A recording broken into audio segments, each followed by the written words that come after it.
Hi Year 12, welcome to this lesson on global governance. For global governance, we will look at the UN as a case study. So there's a few things that you're going to need for the lesson. First of all, hopefully you have been able to access the worksheet that I have created for you. You don't have to use that, but it is a good way of structuring the information that we're going to get through today. Also, the worksheet includes some links to additional reading and other resources that you might need to use as part of this. So it'd be really useful to access that. Okay, the first thing that we need to do is have an understanding of what we mean by global governance. And there is a little section on worksheet to fill in because this is one of the key terms that we need.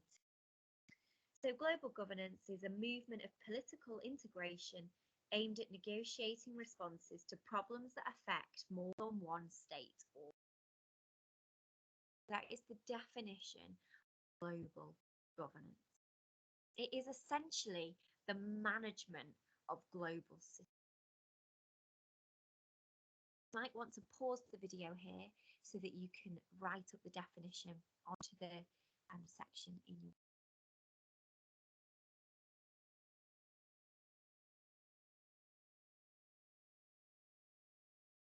So we've said that we're going to use the UN as our case study for global governance. So what is the UN? Well, again, there's a space for the key terms. So you would write that it's an international organisation founded in 1945, made up of 193 member states whose aim is to promote international peace. Now, the UN was actually set up after the Second World War in 1945, and the main aim of it was to try and prevent something such as a world war ever happening again. In 1945, it did only have 53 member states initially, and obviously that has now grown to 193.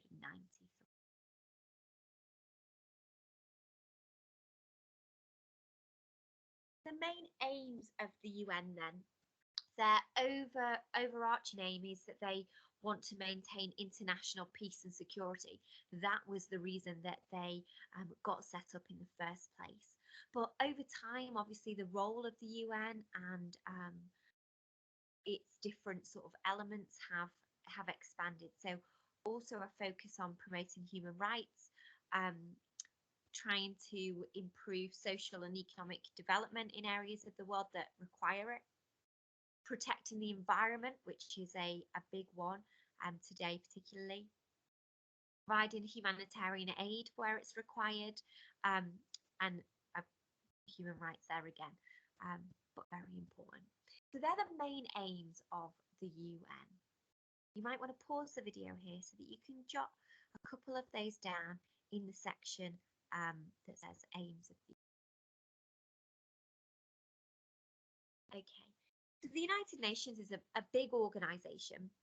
And it's divided up into 5 main areas. So we've got the General Assembly, Security Council, Secretariat, International Court of Justice, and the Economic and Social Council. Now, you don't have to have an in-depth understanding of each of these, but good to know what they are there for. So the main deliberative assembly, so decision making.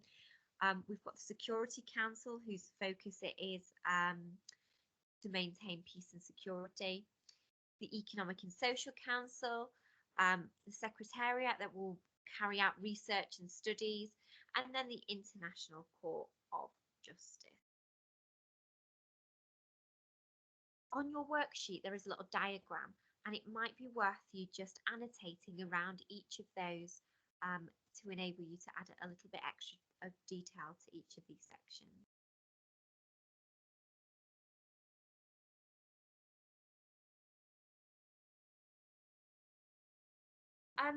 In the year 2000, the UN came up with 8 anti-poverty targets. They were set up in September 2000, and the idea was that Each of the targets would have been achieved by 2015. I'm going to show you this clip back.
Okay, so you will see on your worksheet that there's reference to the Millennium Development Goals. So, as I said, these are 8 anti-poverty goals, and the aim was to achieve them by 2015.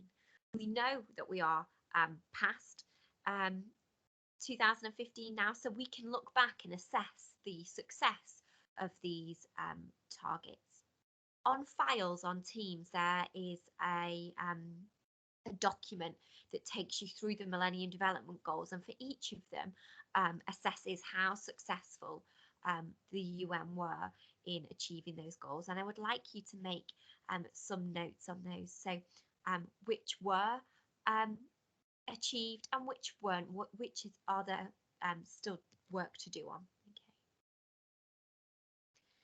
So after 2015, the United Nations Development Programme, which is sort of a part of the UN, also wanted to create some sustainable development goals. So these are still running, so they're going to run from 2015 to 2030. There's 17 of these goals. On your worksheet, you'll see that you have got this infographic there. And what I would like you to do is spend some time reading through these sustainable development goals and have a think about ways in which you might categorize them. If you want to, you might want to print this out and cut them out, and that's absolutely fine. Or just write a list of the categories that you would use and which would go where. So as I mentioned, the UNDP, the United Nations Development Programme, have been responsible for setting up these development goals. And there's just a little bit of information here about the way in which they view the Millennium Development Goals and the Sustainable Development Goals. And they say that they want to tackle the root causes of poverty and unite us together to make a positive change for both people and the planet. Okay, the last bit of work that I would like you to do today is a focus on the UN successes and failures. Okay, so these are well documented.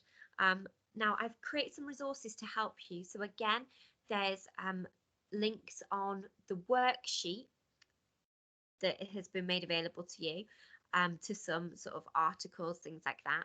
But I've also uploaded a picture from the textbook that summarizes some of the key successes and failures. Now, you absolutely do not need to write an entire list of all of the successes and failures of the UN, but I would pick maybe 3 successes and 3 failures that you are interested in reading about and making a few notes on. 3 successes and 3 failures that you're going to be able to remember and recall. And finally, the last thing that I've put on the worksheet is that once you have done this work on the UN, it's always good at A-level to go away and do some more independent reading and research. And so I would strongly recommend that you use the links that I have shared, go on the UN's website and just do some additional reading and make notes for your independent reading log as you go. Once you have completed the worksheet, it would be great, please, if you could upload that to Teams under the assignment. Thank you for listening, and do get in touch if you have any questions. Bye, Year 12.